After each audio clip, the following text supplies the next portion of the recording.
At the time I'm recording this, we are now just over halfway through the third season of Oshi No Ko. With the way it's gone so far, I'd have no issue saying this has been the best season yet. It's really taken and built on the best aspects of season 1 and 2. I'm a huge fan of Oshi No Ko, and in my eyes, the first 2 seasons were easily 10s. So as you might expect, I had high expectations for season 3 and was really curious to see how they could top the previous 2 seasons.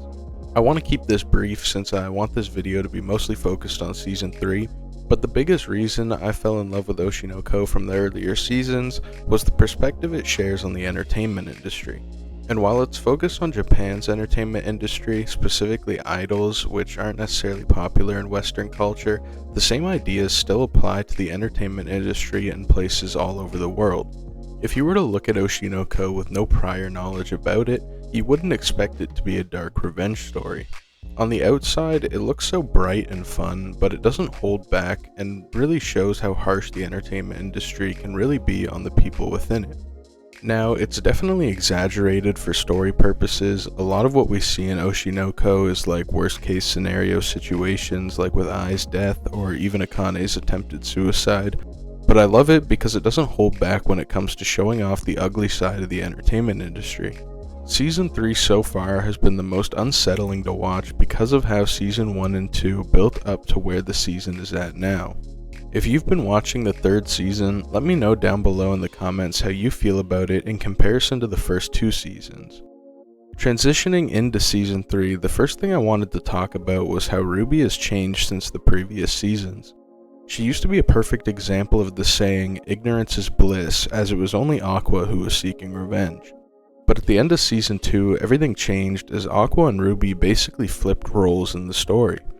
From the moment Ruby got those dark stars in her eyes, the show just felt even more unsettling than it did before. There's something so creepy about Ruby now that she's so dead set on finding the person responsible for Ai's death. It feels like she's completely lost herself, as if she has no other purpose than to avenge Ai. The word I'd use to describe Ruby is cunning. She's a genius when it comes to using people to get what she wants. This was best represented in episode 4 when she used Maya to spark controversy during the cosplayer event. In fact, episode 4 is one of the best episodes in the entire series for even more reasons which I will discuss a little more when I talk about Aqua and Akane. But what really got to me was seeing how Ruby went and talked to Maya, basically acting like her friend, only to later mention she hates people like Maya. That moment for me really put it into perspective just how far Ruby is willing to go to reach her goals. I'm a little worried about Shun because I can only help but feel like Ruby is going to do him dirty in the future, but I guess I'll just have to wait and see. As for Aqua, he was finally able to obtain peace of mind in the second season, but of course we know that was a false peace of mind. So another huge moment that occurred in episode 4 was Aqua finding out he was wrong and his father is in fact still alive. It was genuinely such a gut-wrenching moment in the series, because you know Aqua probably always had a small doubt in the back of his mind, but he chose to ignore it since he just wanted to be able to live his life without worrying about that. But of course, his suspicions would have been correct. And not only is he now back in the same situation he was before, but he also doesn't want to negatively affect Kana, Akane, or Ruby, which just makes things that much harder for him. Speaking of Kana, Season 3 has had a pretty strong focus on her so far. We've got to see a pretty deep dive into her current mental state as an idol and how it's affecting her. She has her dreams of getting back into acting, but feels as though she's only wanted because of Ruby and her newfound success. Not to mention, she's in a tough spot with Aqua too because she is hopelessly in love with him, but there's nothing she can currently do about it since Aqua is dating Akane, and on top of that, it would directly impact her career if she was caught publicly dating anyone. It was rough watching the scene when Kana went back to the office with the director Shima. Kana is desperate to get back into acting since it's her true passion, and it was heartbreaking to see her nearly consider using sex as a way to get back into the industry. As for Shima, I don't think he's a horrible person. Even if his methods aren't the most moral, he still has respect for people's boundaries. I can't help but just hope things go well for Kana. Since the end of the most recent episode, she seemed to get back up on her feet after being in a tough situation. And another character in a tough situation, but for different reasons, is Mem-cho. She's in a strange situation because it's clear B-Komachi has become a little distant in the time between Season 2 and Season 3.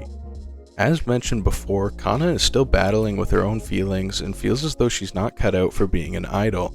And on the other hand, Ruby has been so busy with other things because she's so invested in avenging Ai that it leaves Mem-cho in a spot where she seemingly can't do anything but watch as Kana and Ruby get farther and farther away. It's hard on her because those are her friends, and without them, there is no B-Komachi either.